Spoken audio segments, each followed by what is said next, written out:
नमस्कार, मैं स्वतंत्र कुमार और आप सभी का स्वागत करता हूं आपके अपने चैनल शॉर्ट हैंड टीम पर। तो दोस्तों, आज के इस वीडियो में दैनिक जागरण के संपादकीय से 430 शब्दों के डिक्टेशन को हम लोग लेने वाले हैं। इसे हम 3 अलग अलग स्पीड में लेंगे। पहली बार में 70 की स्पीड में, दूसरी बार में 80 की स्पीड में, तो तीसरी और आखिरी बार में इसी डिक्टेशन को हम लोग 90 की स्पीड में लेने वाले हैं। अगर आपको इस डिक्टेशन के पीडीएफ की ज़रूरत है तो आप हमारे टेलीग्राम ग्रुप को ज्वाइन कर सकते हैं। ग्रुप का लिंक इसी वीडियो के ठीक नीचे डिस्क्रिप्शन बॉक्स में आपको मिल जाएगा। तो 70 की स्पीड में आपका डिक्टेशन स्टार्ट होगा। 5 सेकंड के बाद तब तक के लिए आप रेडी रहें।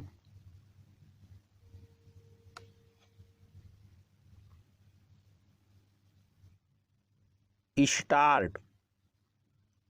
झारखंड के 3 कांग्रेस विधायकों की करीब 50 लाख रुपए के साथ हावड़ा में गिरफ्तारी की गुत्थी सुलझी भी नहीं थी कि रांची के एक चर्चित अधिवक्ता राजीव कुमार को इतनी ही राशि के साथ कोलकाता में गिरफ्तार कर लिया गया। फिलहाल इन गिरफ्तारियों के मामले में किसी नतीजे पर नहीं पहुंचा जा सकता। जैसे यह समझना कठिन है कि कांग्रेस के 3 विधायक इतनी रकम के साथ बंगाल में क्या कर रहे थे, उसी तरह यह प्रश्न भी उठता है कि अधिवक्ता राजीव कुमार जिस आरोप में गिरफ्तार किए गए वह किसी षड्यंत्र का हिस्सा तो नहीं। यह प्रश्न इसलिए क्योंकि जनहित याचिकाएं दायर करने वाले राजीव कुमार ने कई ऐसी याचिकाएं रांची उच्च न्यायालय में दायर कर रखी हैं जो मुख्यमंत्री हेमंत सोरेन की मुश्किलें बढ़ा रही हैं। एक ओर वह खनन घोटाले के गंभीर आरोपों से दो चार हैं और दूसरी ओर जिस कांग्रेस के समर्थन से सत्ता में हैं उससे उनकी खटपट जारी है। पैरा। जो कांग्रेस विधायक बंगाल में गिरफ्तार किए गए उनमें से एक इरफान अंसारी हैं, जिन पर यह आरोप लगता रहा है कि वह हेमंत सोरेन सरकार को गिराने का जतन करते रहे हैं। उनके साथ 2 अन्य विधायकों की गिरफ्तारी पर कांग्रेस ने भाजपा पर यह आरोप मढ़ने में देर नहीं की कि उसके द्वारा धन बल के जरिए झारखंड सरकार को गिराने की कोशिश की जा रही है। लेकिन फिलहाल तो उसे यह बताना चाहिए कि उसके 3 विधायक भारी भरकम राशि के साथ बंगाल में क्या कर रहे थे। कांग्रेस कुछ भी दावा करे, इस तथ्य की अनदेखी नहीं की जा सकती कि बंगाल भाजपा शासित राज्य नहीं है। क्या कांग्रेस यह कहना चाहती है कि बंगाल पुलिस ने भाजपा अथवा केंद्र सरकार के इशारे पर उसके विधायकों को गिरफ्तार किया। कांग्रेस इसकी भी अनदेखी नहीं कर सकती कि अभी हाल में संपन्न राष्ट्रपति चुनाव में झारखंड के कई कांग्रेसी विधायकों ने द्रौपदी मुर्मू के पक्ष में क्रॉस वोटिंग की थी। इसका कोई राजनीतिक मतलब भले न हो, लेकिन इसमें संदेह नहीं कि कांग्रेस के 3 विधायकों के बाद रांची के अधिवक्ता की बंगाल में गिरफ्तारी का सच किसी निष्पक्ष जांच से ही सामने आ सकता है।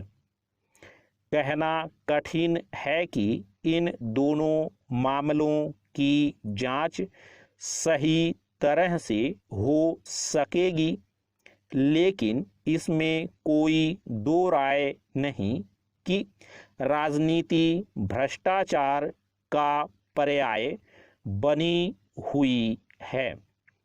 यह भ्रष्टाचार इसलिए बेलगाम दिखता है क्योंकि भ्रष्ट नेताओं का साथ नौकरशाह भी दे रहे हैं।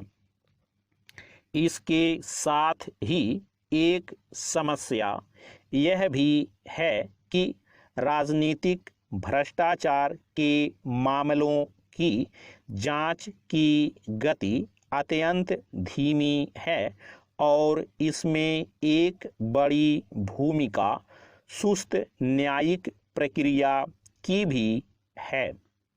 स्टॉप। दोस्तों, इसी डिक्टेशन को दूसरी बार में हम लोग 80 की स्पीड में लेंगे और आपका समय स्टार्ट होगा 5 सेकंड के बाद। तब तक के लिए आप रेडी रहें।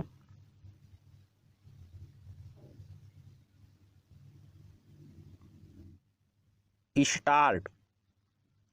झारखंड के 3 कांग्रेस विधायकों की करीब 50 लाख रुपए के साथ हावड़ा में गिरफ्तारी की गुत्थी सुलझी भी नहीं थी कि रांची के एक चर्चित अधिवक्ता राजीव कुमार को इतनी ही राशि के साथ कोलकाता में गिरफ्तार कर लिया गया। फिलहाल इन गिरफ्तारियों के मामले में किसी नतीजे पर नहीं पहुंचा जा सकता। जैसे यह समझना कठिन है कि कांग्रेस के 3 विधायक इतनी रकम के साथ बंगाल में क्या कर रहे थे, उसी तरह यह प्रश्न भी उठता है कि अधिवक्ता राजीव कुमार जिस आरोप में गिरफ्तार किए गए वह किसी षड्यंत्र का हिस्सा तो नहीं। यह प्रश्न इसलिए क्योंकि जनहित याचिकाएं दायर करने वाले राजीव कुमार ने कई ऐसी याचिकाएं रांची उच्च न्यायालय में दायर कर रखी हैं जो मुख्यमंत्री हेमंत सोरेन की मुश्किलें बढ़ा रही हैं। एक ओर वह खनन घोटाले के गंभीर आरोपों से दो चार हैं और दूसरी ओर जिस कांग्रेस के समर्थन से सत्ता में हैं उससे उनकी खटपट जारी है। पैरा। जो कांग्रेस विधायक बंगाल में गिरफ्तार किए गए उनमें से एक इरफान अंसारी हैं जिन पर यह आरोप लगता रहा है कि वह हेमंत सोरेन सरकार को गिराने का जतन करते रहे हैं। उनके साथ 2 अन्य विधायकों की गिरफ्तारी पर कांग्रेस ने भाजपा पर यह आरोप मढ़ने में देर नहीं की कि उसके द्वारा धन बल के जरिए झारखंड सरकार को गिराने की कोशिश की जा रही है, लेकिन फिलहाल तो उसे यह बताना चाहिए कि उसके 3 विधायक भारी भरकम राशि के साथ बंगाल में क्या कर रहे थे। कांग्रेस कुछ भी दावा करे, इस तथ्य की अनदेखी नहीं की जा सकती कि बंगाल भाजपा शासित राज्य नहीं है। क्या कांग्रेस यह कहना चाहती है कि बंगाल पुलिस ने भाजपा अथवा केंद्र सरकार के इशारे पर उसके विधायकों को गिरफ्तार किया? कांग्रेस इसकी भी अनदेखी नहीं कर सकती कि अभी हाल में संपन्न राष्ट्रपति चुनाव में झारखंड के कई कांग्रेसी विधायकों ने द्रौपदी मुर्मू के पक्ष में क्रॉस वोटिंग की थी। इसका कोई राजनीतिक मतलब भले ना हो, लेकिन इसमें संदेह नहीं कि कांग्रेस के 3 विधायकों के बाद रांची के अधिवक्ता की बंगाल में गिरफ्तारी का सच किसी निष्पक्ष जांच से ही सामने आ सकता है।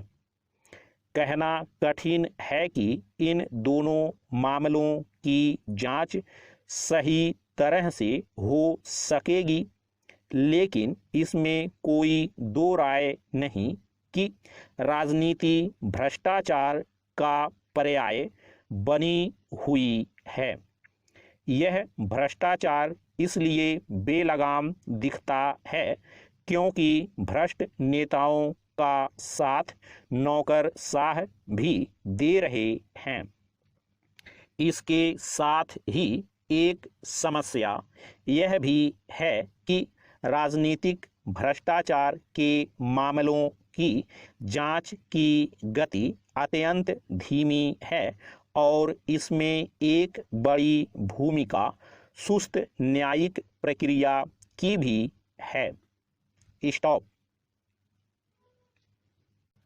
दोस्तों, इसी डिक्टेशन को तीसरी और आखिरी बार में हम लोग 90 की स्पीड में लेंगे और आपका समय स्टार्ट होगा 5 सेकंड के बाद। तब तक के लिए आप रेडी रहें।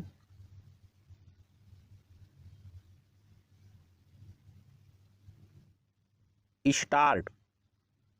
झारखंड के 3 कांग्रेस विधायकों की करीब 50 लाख रुपए के साथ हावड़ा में गिरफ्तारी की गुत्थी सुलझी भी नहीं थी कि रांची के एक चर्चित अधिवक्ता राजीव कुमार को इतनी ही राशि के साथ कोलकाता में गिरफ्तार कर लिया गया। फिलहाल इन गिरफ्तारियों के मामले में किसी नतीजे पर नहीं पहुंचा जा सकता। जैसे यह समझना कठिन है कि कांग्रेस के 3 विधायक इतनी रकम के साथ बंगाल में क्या कर रहे थे, उसी तरह यह प्रश्न भी उठता है कि अधिवक्ता राजीव कुमार जिस आरोप में गिरफ्तार किए गए वह किसी षड्यंत्र का हिस्सा तो नहीं। यह प्रश्न इसलिए क्योंकि जनहित याचिकाएं दायर करने वाले राजीव कुमार ने कई ऐसी याचिकाएं रांची उच्च न्यायालय में दायर कर रखी हैं जो मुख्यमंत्री हेमंत सोरेन की मुश्किलें बढ़ा रही हैं। एक ओर वह खनन घोटाले के गंभीर आरोपों से 2-4 हैं और दूसरी ओर जिस कांग्रेस के समर्थन से सत्ता में हैं उससे उनकी खटपट जारी है। पैरा, जो कांग्रेस विधायक बंगाल में गिरफ्तार किए गए उनमें से एक इरफान अंसारी हैं, जिन पर यह आरोप लगता रहा है कि वह हेमंत सोरेन सरकार को गिराने का जतन करते रहे हैं। उनके साथ 2 अन्य विधायकों की गिरफ्तारी पर कांग्रेस ने भाजपा पर यह आरोप मढ़ने में देर नहीं की कि उसके द्वारा धन बल के जरिए झारखंड सरकार को गिराने की कोशिश की जा रही है, लेकिन फिलहाल तो उसे यह बताना चाहिए कि उसके 3 विधायक भारी भरकम राशि के साथ बंगाल में क्या कर रहे थे।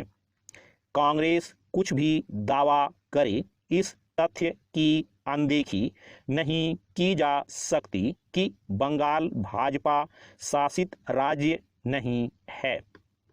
क्या कांग्रेस यह कहना चाहती है कि बंगाल पुलिस ने भाजपा अथवा केंद्र सरकार के इशारे पर उसके विधायकों को गिरफ्तार किया?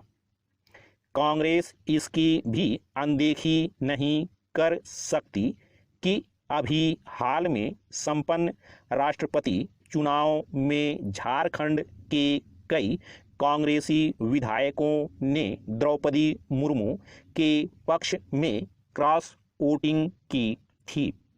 इसका कोई राजनीतिक मतलब भले ना हो, लेकिन इसमें संदेह नहीं कि कांग्रेस के 3 विधायकों के बाद रांची के अधिवक्ता की बंगाल में गिरफ्तारी का सच किसी निष्पक्ष जांच से ही सामने आ सकता है।